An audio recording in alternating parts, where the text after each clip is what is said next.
Bismillahirrahmanirrahim. Assalamualaikum warahmatullahi wabarakatuh. Waalaikumsalam warahmatullahi wabarakatuh. Bismillahirrahmanirrahim. Alhamdulillah alladzi bi ni'matihi tatimmus shalihat.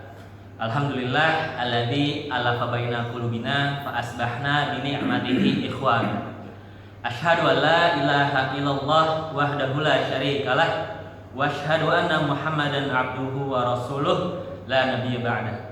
Allahumma shalli wa sallim wa barik ala sayyidina Muhammadin wa ala alihi wa ashabihi wa man tabi'ahum bi ihsanin ila yaumiddin. Rabbi shrah li sadri wa yassir li amri wahlul 'uqdatam min lisani yafqahu qawli, amma ba'd. Bapak-bapak jamaah salat subuh yang dimuliakan oleh Allah Subhanahu wa taala, bersyukur pada pagi hari ini di mana kita bisa berkumpul seperti biasanya dalam acara kegiatan pelatihan Baligo yang semoga dengan kegiatan ini berlangsung bisa membawa kita semua menuju kepada arah kebaikan. Dan bersyukur sekali lagi karena rasanya sudah cukup lama ya Pak Fauzi ya. Kegiatan ini tidak berlangsung karena 2 pekan yang lalu kita terhalang atau bertepatan dengan Hari Raya Idul Adha, dan persis tepat 1 pekan yang lalu kita berhalang karena ada ujian dari Allah Subhanahu wa taala berupa banjir ya. Dan berkaitan dengan banjir sebetulnya untuk pengalaman banjir ini baru pertama kali nih Bapak-bapak saya rasakan, dan saya melihat begitu banyak nilai-nilai persaudaraan di dalamnya. Mulai dari pagi hari jam 3 dini hari saya melihat status dari WhatsApp DKM itu. Saya nggak tahu sebelumnya itu sudah terjadi banjir atau belum. Cuman saya baca dari status ketua DKM itu tanggal hari itu, terus di bawahnya BSI banjir, mari bersama-sama kita gotong royong saling membantu gitu intinya. Dan ternyata begitu saya cross check keluar, ternyata betul genangan sudah semata kaki dan terus meningkat dan meningkat gitu. Setelah itu kita melihat sama-sama untuk saudara-saudara kita yang mungkin diberikan kelebihan rezeki, yang memiliki rumah yang tingkat, itu menjadi tempat tampungan saudara-saudara kita yang mungkin keadaannya tidak lebih baik. Setelah itu, setelah air mulai surut, kita melihat ada beragam bantuan yang kita terima. Bahkan sampai-sampai yang biasanya kita makan sehari cuma 3 kali, di sini di rumah sampai ada 5 atau 6 kali itu makan makanan. Itu begitu besar nikmat persaudaraan yang Allah tunjukkan di sela-sela ujian tersebut begitu.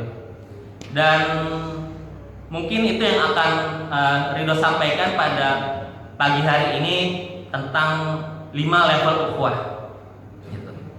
Jadi dari yang Ridho pahami bahwasannya ada sebuah kalimat, tidak ada kekuatan tanpa persatuan, dan ini betul-betul terrefleksikan bagaimana kita melihat bahwa Muslim itu kuat ketika diserang dari luar. Karena kita ketika diserang dari luar maka kita bersatu. Kita ambil contoh misalnya Palestina. Sudah berapa puluh tahun Palestina diserang tapi tidak hancur-hancur juga, mereka masih bertahan. Kita lihat Afghanistan diserang oleh Amerika, tidak hancur-hancur juga, bahkan Amerika sampai hengkang dari Afghanistan. Tapi umat Islam itu lemah ketika diserang dari dalam. Misalnya kita lihat bagaimana siasat-siasat Yahudi yang menciptakan ISIS misalnya. Orang-orang yang menyerupai umat Islam tapi sebenarnya menghancurkan dari dalam.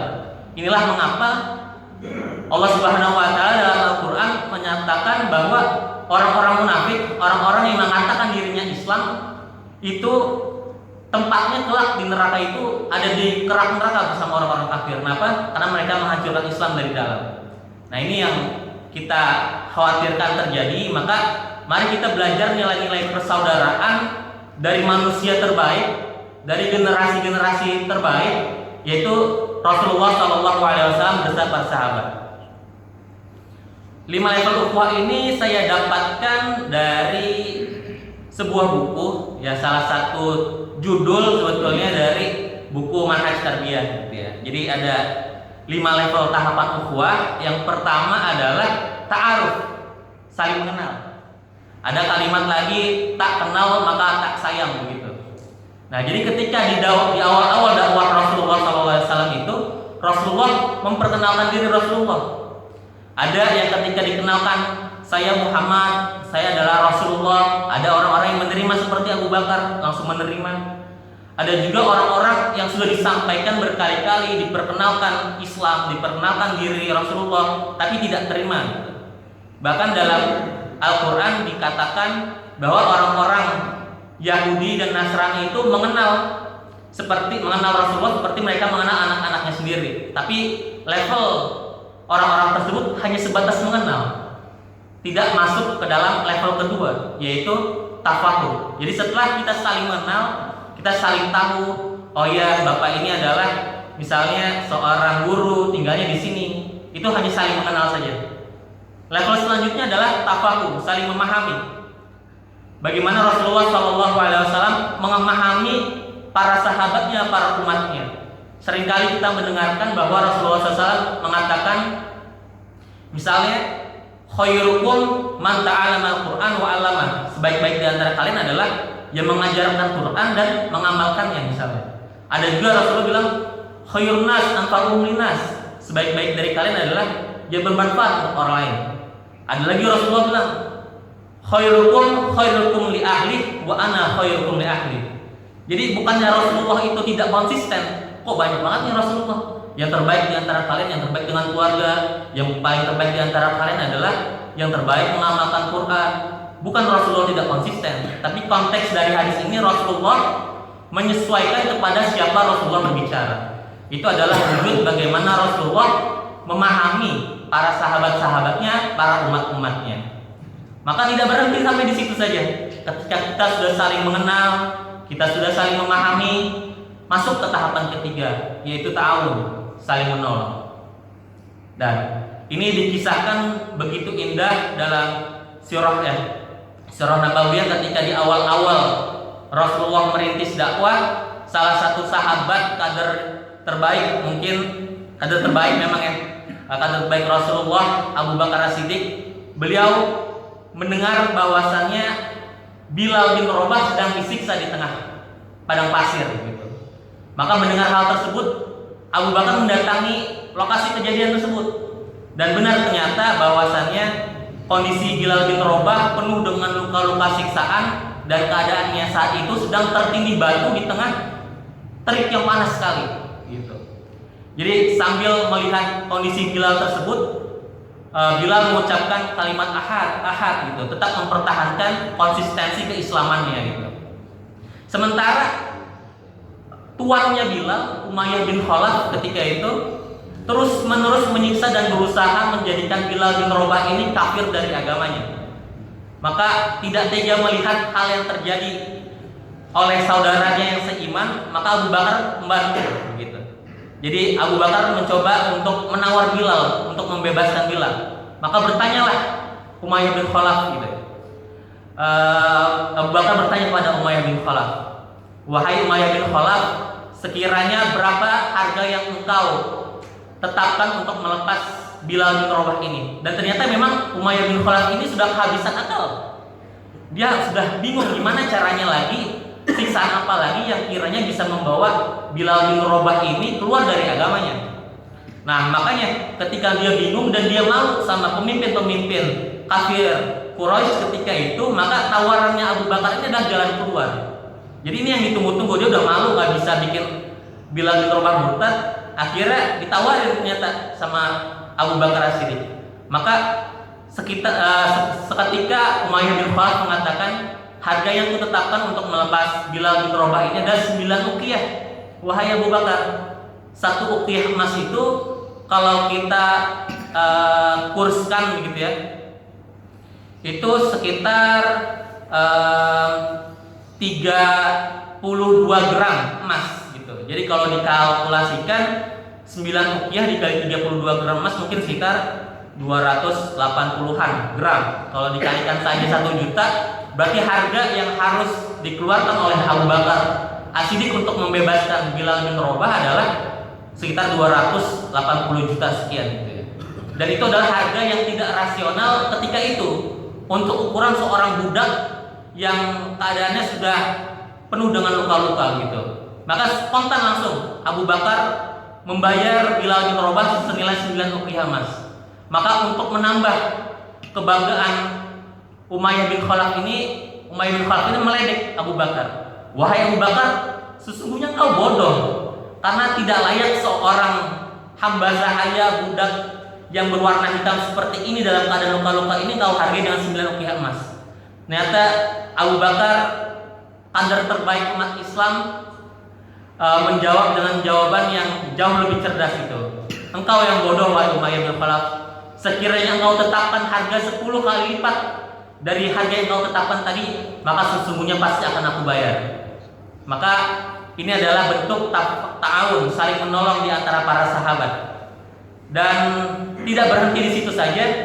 Kita tidak boleh hanya saling menolong, tapi kita harus masuk ke tahap keempat. Jadi setelah ta'aruf, saling mengenal, terus kita tafahum, saling memahami. Yang ketiga kita ta'awun, saling menolong. Yang keempat adalah tafakul, saling menanggung gitu. Jadi kalau misalnya kita menolong itu masih udah bagus sih, udah cukup bagus, cuman masih belum lebih lagi gitu. Kalau menanggung itu, kalau menolong itu kan kita artinya kita mampu maka kita tolong. Tapi ketika kita menanggung itu artinya kita satu penderitaan gitu. Dan ini dilukiskan dalam sejarah ketika Rasulullah SAW diboikot di Mekah selama 3 tahun lamanya. Maka para sahabat yang seharusnya bisa berlepas tangan untuk melepas Rasulullah dan memberikan kepada kaum Quraisy, tapi tidak dilakukan. Mereka sepenanggung sependeritaan gitu. Maka bersama dengan Rasulullah SAW mereka mengasingkan diri ke sebuah daerah di Mekah. Maka selama 3 tahun lamanya tidak boleh ada orang dari Mekah maupun dari luar daerah datang ke wilayah tersebut untuk yang pertama memberi makan, yang kedua untuk berinteraksi kepada orang-orang tersebut, dan untuk orang-orang yang punya interaksi atau hubungan kekeluargaan harus memutuskan hubungan kekeluargaan. Misalnya apabila ada yang membela Rasulullah dan yang membela itu adalah suaminya, maka istrinya wajib menceraikannya. Atau yang memiliki hubungan dagangan dengan Rasulullah, maka harus memutuskan hubungan dagangannya. Nah, mereka dalam keadaan itu begitu mendesak, begitu beratnya, dan mereka ikhlas bersama Rasulullah untuk menanggung penderitaan ini bersama-sama. Dan setelah itu level puncak dari ukhuwah yang kelima adalah ithar, yaitu saling mendahulukan. Saling mendahulukan ini levelnya sudah yang paling tertinggi gitu. Jadi kita enggak, kata Rasulullah, tidak beriman seseorang apabila tidak mencintai orang lain seperti ia mencintai dirinya sendiri. Dan ini lebih dari itu. Jadi beyond the duty, dutinya adalah kita mencintai orang lain seperti mencintai diri kita sendiri. Tapi level ithar itu adalah mencintai orang lain melebihi cintanya kepada dirinya sendiri. Satu pelajaran lagi yang dikisahkan dalam sejarah, dalam sebuah perang yang kita tahu, perang tersebut adalah perang antara umat Islam yang dipimpin oleh Khalid bin Walid melawan pasukan dari Romawi. Jadi perang tersebut terjadi di daerah Sungai Yarmuk, maka dinamakan perang tersebut adalah perang Yarmuk. Ketika itu peperangan kondisinya tidak berimbang, di mana 33.000 pasukan Muslim melawan sekitar 250.000 pasukan Romawi seperti itu. Maka cerdasnya Khalid bin Walid memecah pasukan menjadi 36 kabilah begitu. Jadi setiap kabilah Khalid bin Walid kumpulkan 800 orang sampai 1.000 maka dikirimkan. Nah, itu adalah perang yang sangat menarik. Tapi yang kita bisa pelajari tentang saling mendahulukan dalam perang Yarmuk itu adalah ketika itu Ikrimah bin Abu Jahal adalah salah satu pemimpin dari kabilah yang Khalid bin Walid kirimkan. Jadi Ikrimah bin Abu Jahal merasa bahwa ketika beliau dalam keadaan kafir, beliau adalah orang yang paling memusuhi Rasulullah SAW. Oleh karena itu dalam kesempatan perang tersebut, Ikrimah bin Abu Jahal ingin membalas budi, ingin menebus dosa-dosanya yang pernah dia lakukan sebelumnya. Maka ketika itu Ikrimah bin Abu Jahal mengangkat pedangnya, lalu menyemangati para pasukannya. Beliau mengatakan, barang siapa yang berani untuk berjihad bersamaku sampai mati gitu. Beliau berazam, bertekad untuk berjihad sampai mati. Maka semua pasukan berteriak, bertakbir, dan akhirnya menyerbu pasukan tersebut. Dan ternyata setelah perang tersebut ditemukan Ikrimah bin Abu Jahal tergeletak. Perang tersebut dimenangkan oleh kaum muslimin dan ditemukan oleh Ikrimah ditemukan oleh salah satu petugas kesehatan ketika itu dalam keadaan yang tidak berdaya. Di sela-sela ketidakberdayaannya Ikrimah bin Abu Jahal hanya menyatakan, aku menginginkan seteguk air. Akhirnya dibawa oleh petugas kesehatan tersebut seteguk air. Dan ketika air tersebut sudah ada di tangan Ikrimah bin Abu Jahal pun melihat saudaranya Harits bin Hisham ketika itu tergeletak tidak jauh di sebelahnya begitu, melihat kepada Ikrimah bin Abu Jahal, dan saat itu kelihatannya Ikrimah bin Abu Jahal kondisinya lebih baik daripada Harits bin Hisham. Maka kata Ikrimah bin Abu Jahal adalah, berikan terlebih dahulu kepada Harits bin Hisham. Maka sang tim medis ini mengambil kembali air tersebut dan memberikannya kepada Harits bin Hisham. Dan ketika air tersebut juga sudah sampai di tangan Harits bin Hisham melihat saudaranya melihat ke arah dirinya sendiri, tidak mengatakan apapun, tidak meminta apapun, cuma dia melihat saudaranya melihat ke arahnya, yaitu Ayyash bin Abi Rabi'ah. Terus kata Harits bin Hisham, jangan berikan kepada saya, berikanlah kepada Ayyash bin Abi Rabi'ah karena dia lebih membutuhkan. Maka tidak jadi diminum, diambil lagi oleh tim medis dan akhirnya diberikan oleh Ayyash bin Abi Rabi'ah. Ternyata sebelum sampai kepada tangan Ayyash bin Abi Rabi'ah ternyata sudah syahid terlebih dahulu. Akhirnya karena Ayyash bin Abi Rabi'ah sudah syahid, maka air tersebut akan dikembalikan kepada Harits bin Hisham. Dan ketika air tersebut ingin diberikan kepada Harits bin Hisham, ternyata Harits bin Hisham telah syahid terlebih dahulu. Dan ketika Harits bin Hisham tidak menjadi untuk meminum air tersebut, maka dikembalikan kepada Ikrimah bin Abu Jahal, dan ternyata Ikrimah bin Abu Jahal telah syahid terlebih dahulu. Maka ini adalah contoh tauladan para sahabat yang mendahulukan saudaranya melebihi dari dirinya sendiri, seperti itu. Maka semoga dengan kisah-kisah yang penuh dengan hikmah tersebut kita bisa mengambil pelajaran bahwasannya kita adalah seorang saudara, kita semua adalah saudara. Sebagaimana Allah Subhanahu wa taala berfirman dalam Quran surat Al-Hujurat ayat 10, innamal mu'minuna ikhwah fa aslihu baina akhwaikum wattaqullaha la'allakum turhamun. Maka mari kita ambil sama-sama pelajaran tersebut supaya kita bisa menjadi pribadi-pribadi yang lebih baik lagi kepada saudara kita dan bisa membawa Islam kepada persatuan dan membawa Islam kepada kebangkitan. Amin. Kurang lebihnya mohon maaf, ini yang dapat saya sampaikan. Billahi taufiq wal hidayah. Wassalamualaikum warahmatullahi wabarakatuh. Waalaikumsalam.